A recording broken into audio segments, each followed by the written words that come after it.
आप सभी का हमारे चैनल न्यू छाया टेक्निकल चैनल में हार्दिक स्वागत है। आज हम बात करेंगे इन्फेक्शन से बचने के लिए हमें क्या क्या करना चाहिए। हाँ दोस्तों, जैसा कि हम सब देख रहे हैं इस समय इन्फेक्शन काफ़ी फैल रहा है। बैक्टीरियल इन्फेक्शन हो, वायरल इन्फेक्शन हो या फिर फंगल इन्फेक्शन हो, हर तरह के इन्फेक्शन से बचने के लिए हमें कुछ बातों पर खास ध्यान देना होगा। थोड़ी सी भी लापरवाही आपके लिए मुसीबत का सबब बन सकती है। इसलिए हाइजीन से जुड़ी ज़रूरी बातों को न सिर्फ समझें बल्कि रोज़मर्रा की ज़िंदगी में भी अपनाएं। इन्फेक्शन के कारण और लक्षण। इन्फेक्शन यानी कि संक्रमण आमतौर पे बैक्टीरिया, वायरस, पैरासाइट या फंगस के कारण फैलते हैं। वैसे तो हर तरह के संक्रमण के अपने अलग ही लक्षण होते हैं, पर बुखार, डायरिया, मांसपेशियों में दर्द, बेवजह की थकान आदि इन्फेक्शन के आम लक्षण होते हैं जो सामान्य हर तरह के इन्फेक्शन में नज़र आते हैं। इन्फेक्शन अलग अलग प्रकार के होते हैं। वैसे तो इन्फेक्शन कई और कारणों से भी होते हैं, पर ज़्यादातर इन्फेक्शन बैक्टीरियल और वायरल होते हैं। जैसा कि सभी जानते हैं कि बैक्टीरिया के कारण बैक्टीरियल इन्फेक्शन और वायरस के कारण वायरल इन्फेक्शन होता है, पर दोनों में सबसे बड़ा अंतर यह है कि एंटीबायोटिक्स बैक्टीरिया को ख़त्म कर देते हैं, पर ये वायरस बेअसर होते हैं। Bacterial infection food poisoning, tetanus, urinary tract infection के अलावा टाइफाइड, निमोनिया, हैजा और ट्यूबरकुलोसिस टीबी जैसी गंभीर बीमारियां बैक्टीरियल इन्फेक्शन के कारण होती है। वायरल इन्फेक्शन सर्दी, जुखाम, बुखार, फ्लू, रेबीज, चेचक के अलावा एड्स जैसी जानलेवा बीमारियां भी वायरल इन्फेक्शन के कारण होती हैं।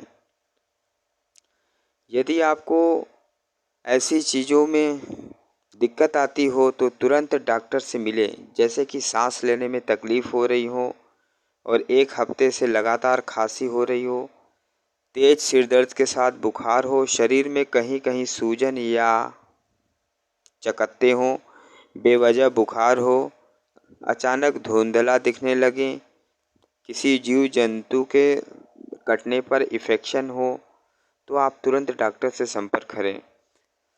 दोस्तों, इन्फेक्शन फैलता है किसी के छूने या किसी तरह के घाव से, हवा में मौजूद कीटाणुओं व जीवाणुओं से, संक्रमित भोजन या पानी से, मच्छर या किसी कीड़े के काटने से और शारीरिक संबंध बनाने से।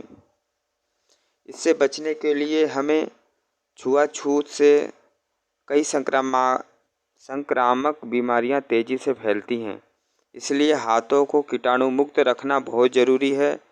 खाना खाने से पहले और शौच करने के बाद, खाना बनाने से पहले, बाहर से आने के बाद एंटीबैक्टीरियल साबुन व पानी से 10 सेकंड तक हाथ धोएं।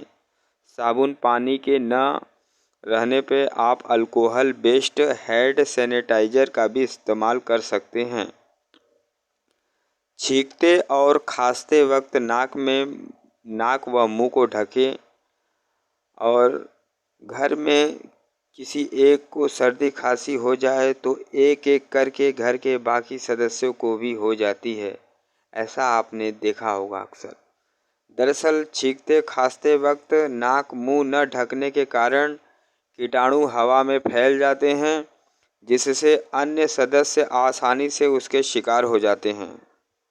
इसलिए घर पर हो या बाहर, हर जगह इस बात का ध्यान रखें और टीका ज़रूर लगवाएं।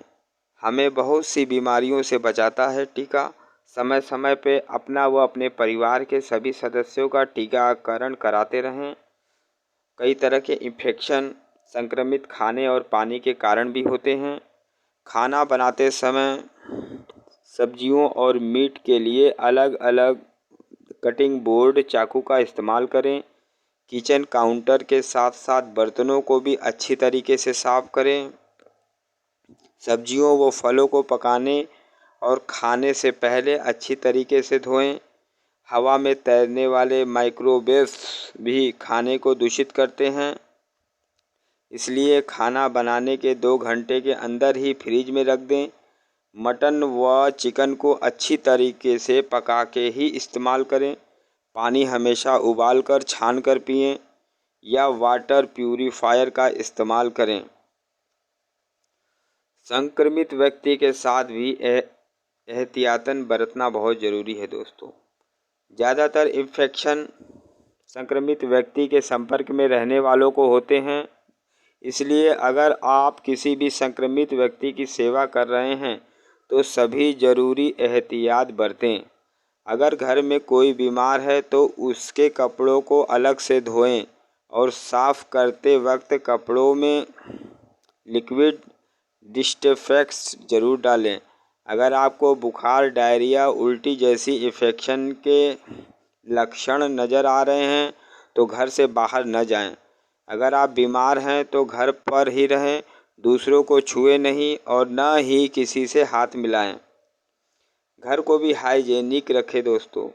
खुद को हाइजेनिक रखने के साथ साथ आपको घर को भी हाइजेनिक रखना पड़ेगा। घर में धूल, मिट्टी और जाले न लगने दें। एंटीबैक्टीरियल लिक्विड डाल के फर्श साफ़ करें। किचन व बाथरूम को हमेशा साफ़ सुथरा व कीटाणु मुक्त रखने की कोशिश करें, क्योंकि घर के इन्हीं हिस्सों में बैक्टीरिया सबसे ज़्यादा पनपते हैं। दांतों की सफाई भी बहुत ज़रूरी हो मित्रों। दांतों की साफ सफाई की तरह लापरवाही न बरतें तो कैविटीज और मसूड़ों की समस्याएं हो जाती हैं। आपको बता दें कि मसूड़ों से होने वाली ब्लीडिंग इन्फेक्शन का खतरा बढ़ा देती है, इसलिए इन्फेक्शन से बचने के लिए रोज़ाना 2 बार ब्रश करें और माउथ वॉश का इस्तेमाल करें। हर 3 महीने में अपना टूथ ब्रश बदलें। खाने में शरीर की रोग प्रतिरोधक क्षमता हमें हर तरह के संक्रमण से बचाती है, इसलिए डाइट और न्यूट्रिशन का खास ख्याल रखें। खाने में मौसमी फल, हरी सब्जियां, साबुत अनाज और लो फैट डेयरी प्रोडक्ट को शामिल करें। पालतू जानवरों का भी ख्याल रखें दोस्तों। उनकी साफ़ सफाई और वैक्सीनेशन का विशेष ध्यान भी रखें। क्लिनिक या अस्पताल में हर तरह के मरीज आते हैं, जिनके कारण दूसरे भी इन्फेक्शन के शिकार हो जाते हैं। ध्यान रखें कि डॉक्टर ग्लव्स का इस्तेमाल कर रहे हैं या नहीं, इन्फेक्शन को सही तरीके से स्टरलाइज किया गया है या नहीं। ट्रैवलिंग के दौरान भी पब्लिक ट्रांसपोर्ट, टॉयलेट, बाहर का खाना आदि के इस्तेमाल से हमें लगातार बैक्टीरिया के संपर्क में रहते हैं।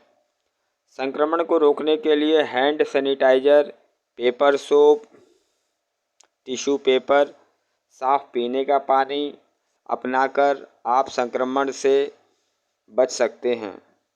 दोस्तों, किन बातों का हमें ख्याल रखना चाहिए कि हमें इन्फेक्शन न हो, तो इसके लिए आइए जान लेते हैं कि हमें इन चीज़ों का ध्यान रखना पड़ेगा और ये चीज़ें बिल्कुल नहीं करनी चाहिए। टूथब्रश, टंग क्लीनर, टॉवेल, साबुन, रेजर, रुमाल जैसी पर्सनल चीज़ें कभी भी किसी और के साथ शेयर न करें।